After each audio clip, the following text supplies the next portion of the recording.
This is the first lecture looking at mating systems in animals.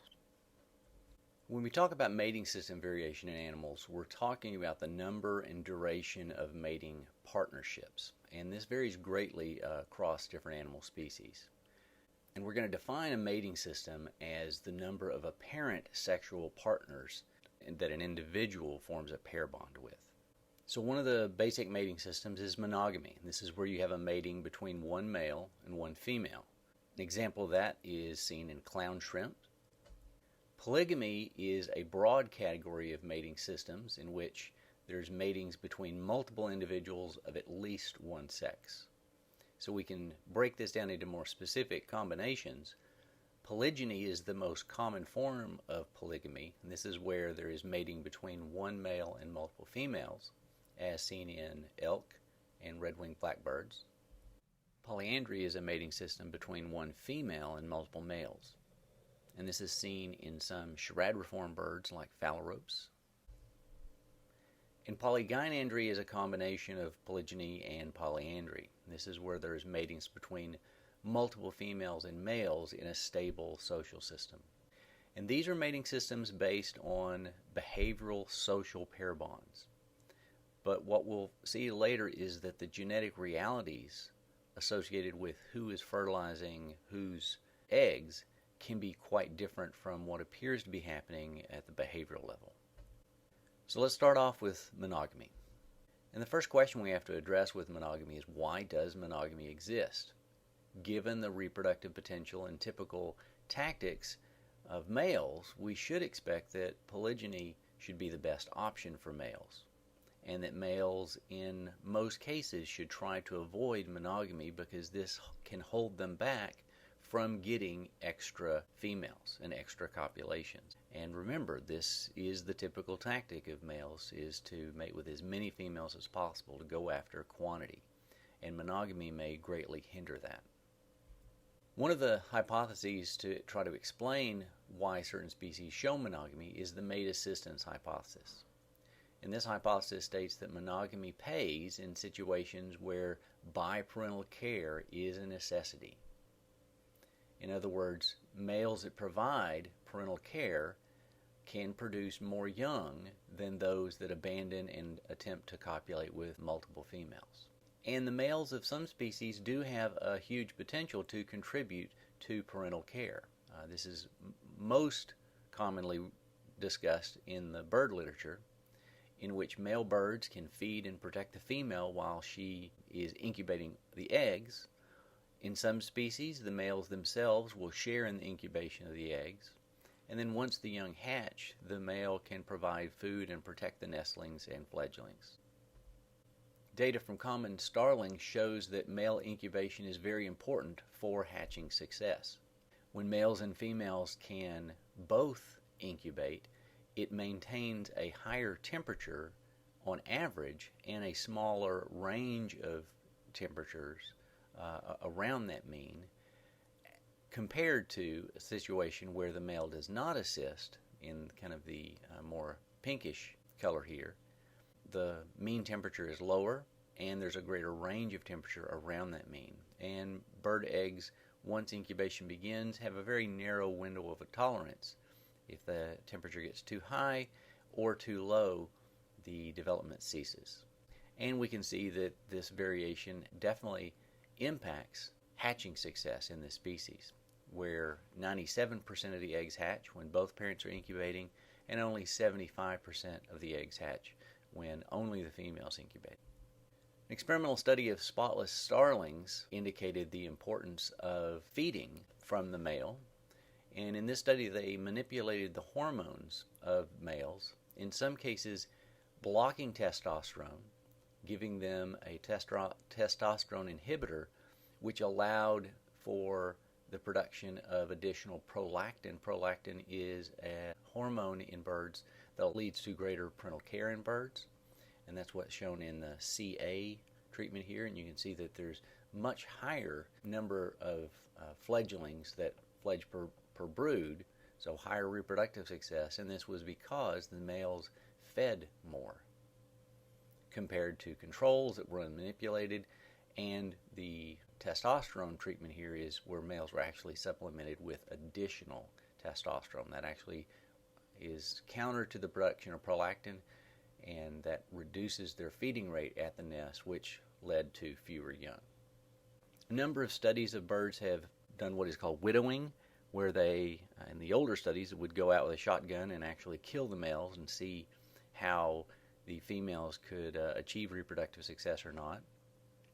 More recent studies, a little bit more humane. What they do is they capture the males, put them in captivity, and raise them in that situation through the breeding season, and then release them at the end of the breeding season. But in both cases, the female is left to raise the young on her own. And compare that reproductive success to the typical biparental pairs in the population. The data for snow buntings and other species show that these widowed females raise many fewer young. Monogamy is quite rare in mammals, but most monogamous mammal species show parental care associated with monogamy. And so there may be some support for the mate assistance hypothesis in these situations. Now, males in mammals are more limited than birds are in their ability to feed the young, since males are unable to lactate.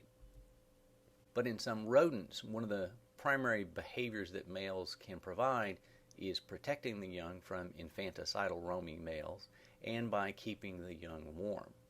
And data from voles show that there is reproductive advantages to the males for staying and providing this care, and it compensates for the missed additional mating opportunities that they're losing out of. As you can see from this figure here, the number of young born to nests in which males stay or abandon are approximately the same.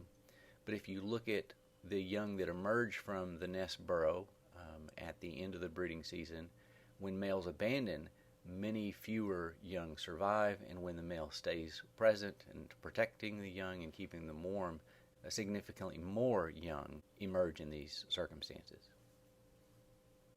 A second hypothesis for explaining monogamy is the mate guarding hypothesis, and this states that monogamy may simply be a byproduct of mate guarding. In other words, the assurance of fertilization of the female that you have now is more important to males than finding additional females. This would be particularly adaptive when the female is likely to find other males and mate with them, but females are very widely dispersed, and a male's chance of finding an additional female is greatly reduced. So in male-biased populations, there's a huge density of males. Females are very rare and widely dispersed. If you're lucky enough to find a female, you need to just stay with her and assure that all of her eggs are fertilized with your sperm. And this is the case with the clown shrimp. It's a highly male-biased sex ratio.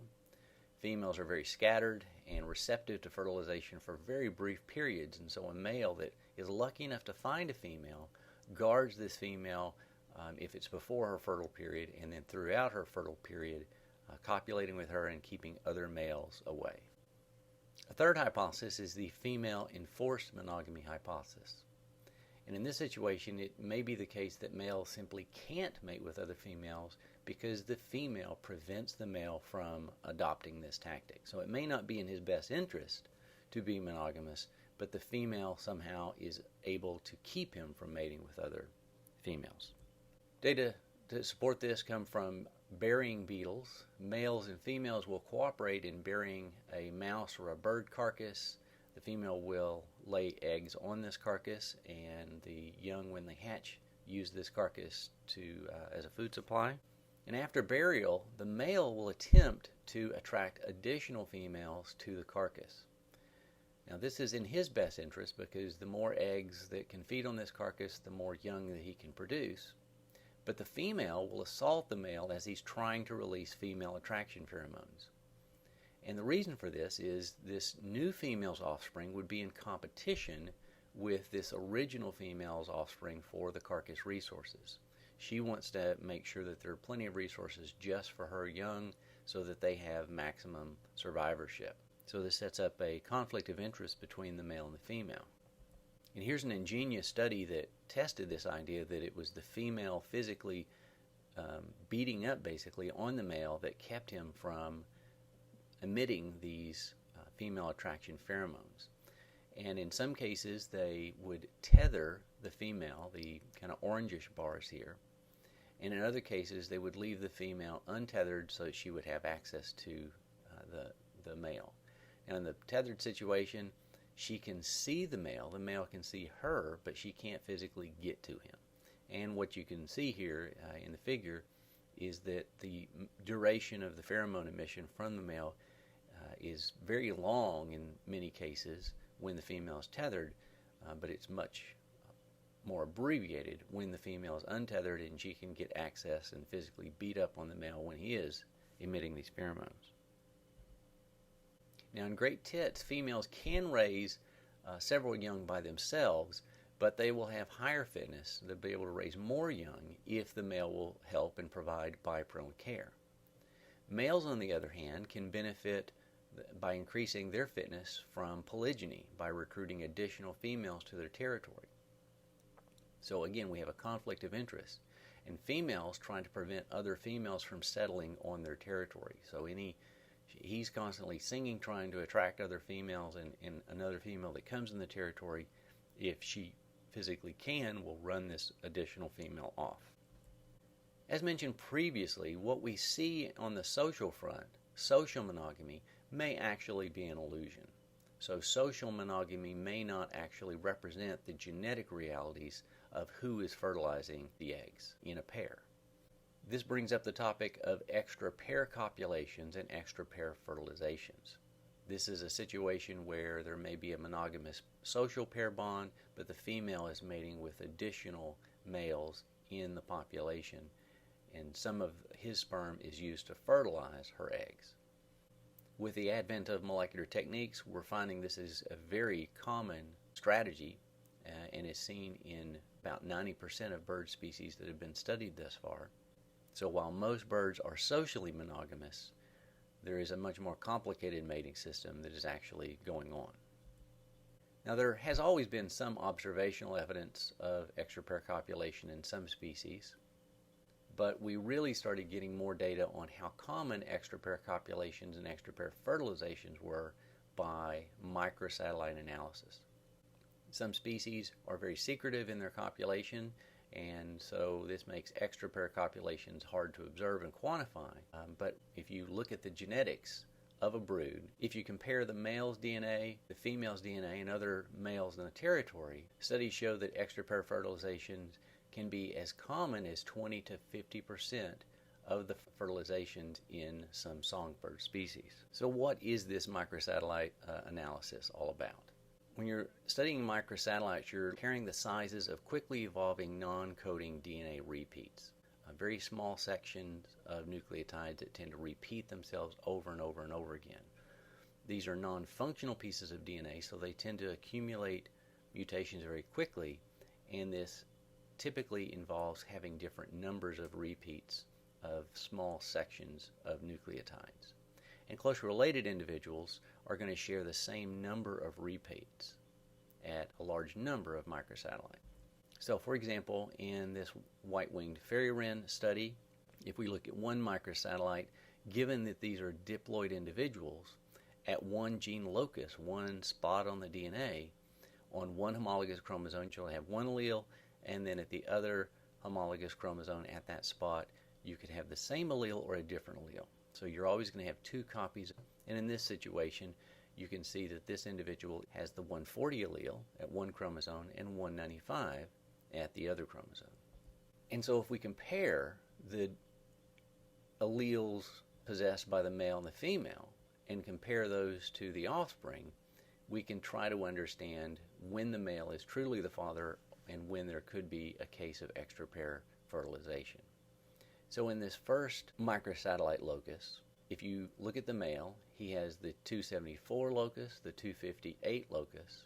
The female is homozygous for the 274. And if you look at the offspring, they're homozygous for the 274 in both cases, meaning they got one copy of the 274 from mom and one copy from dad. So this makes sense. This is possible with the mom and dad's genetic complements. We look at the second microsatellite locus. The male in this case is homozygous for 168. The female is homozygous for 195. and both of the offspring have one of each of these alleles, again getting one of the 168s from dad, one of the 195s from mom in both cases. For the third allele, the male has 130 and 98, the female has 98 and 96, and baby number 1 got the 130 from dad, the 96 from mom. Baby number 2 got 98 from dad and 96 from mom. In the fourth locus, we've got 106, 104 for the male, 146, 104 for the female. And in the first baby, the male donated 106, the female 104. Baby number 2, 104s came from both the male and the female. So in all four of these loci, they're agreeing that the male fathered these two babies with this female. But let's look at baby number 3. In baby number 3, 274 could have come from the male or the female, but 266, where did that come from? It's not in either the male or the female. Okay, this suggests that the 274 came from the female and the 266 came from some other male in the population. If you look at locus number 2, the 195 came from the female, and then again we have an allele 140 that's not found in the male. So it's likely coming from another male in the population.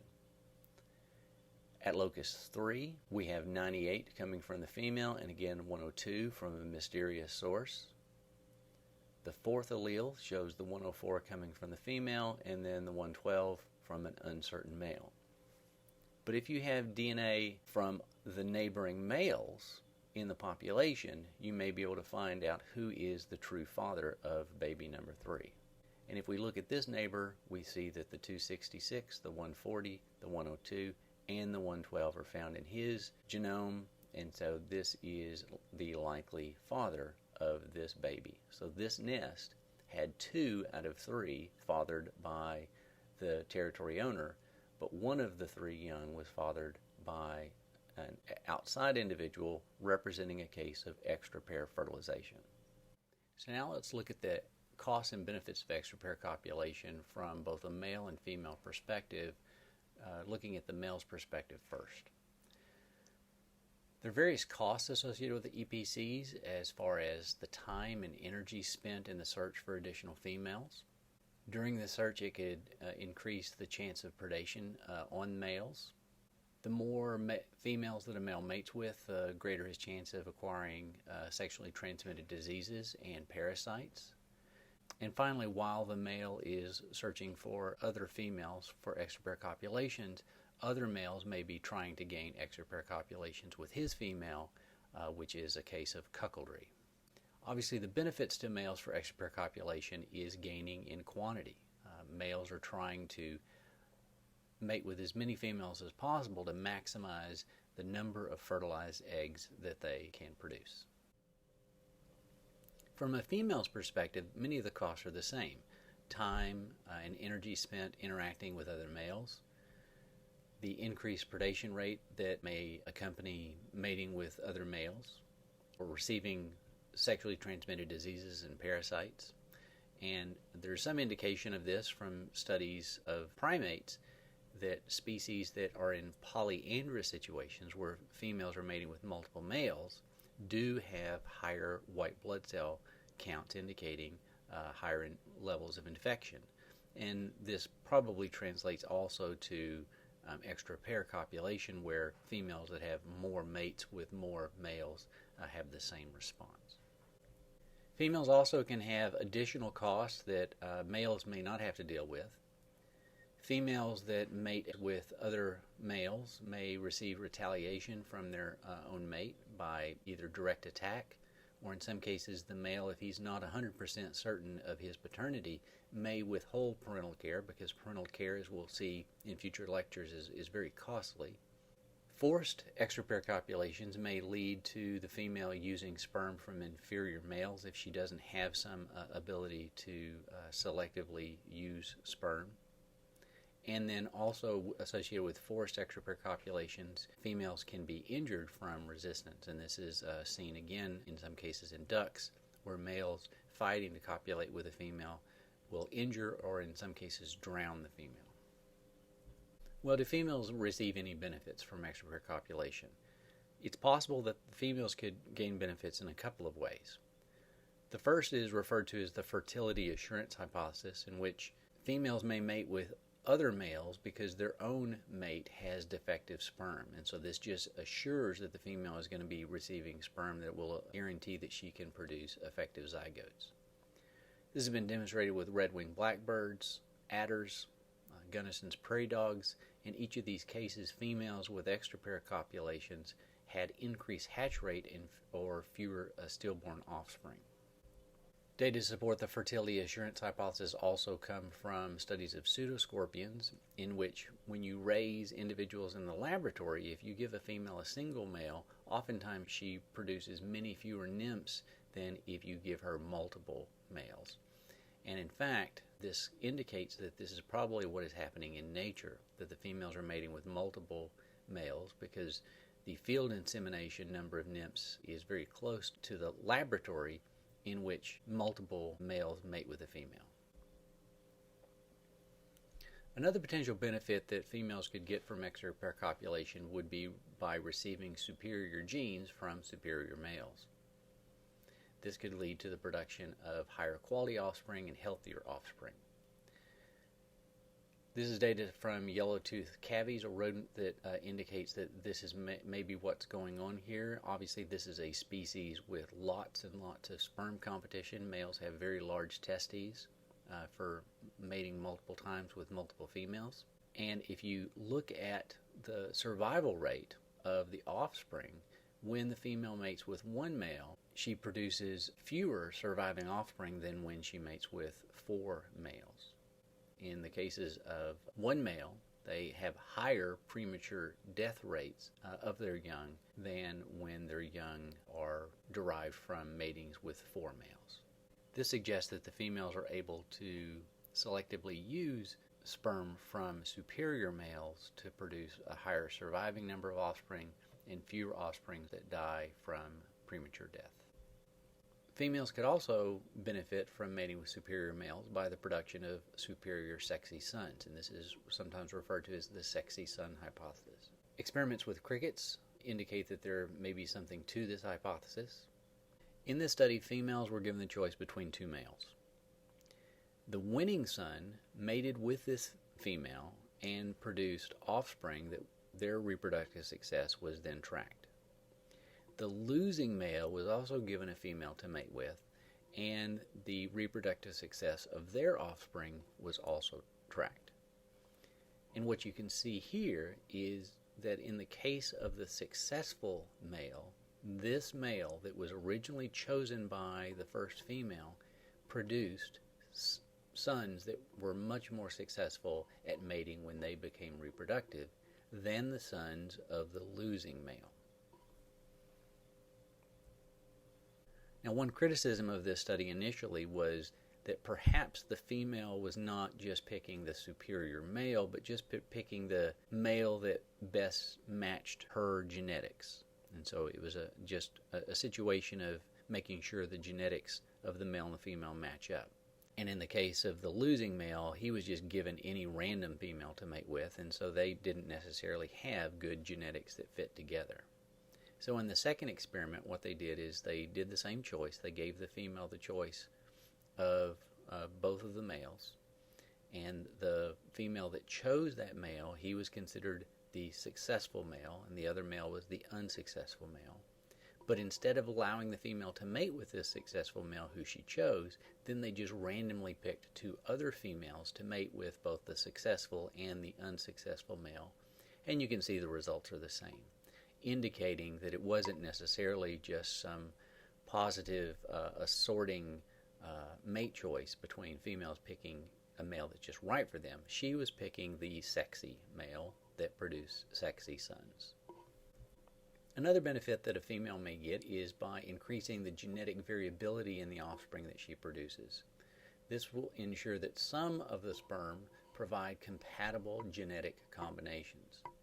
For example, more diverse major histocompatibility genes can increase immunity, and so by mating with multiple males that have different genetic complements of MHC genes, she may stumble upon a better combination in at least some of her offspring to guarantee that some of them will survive.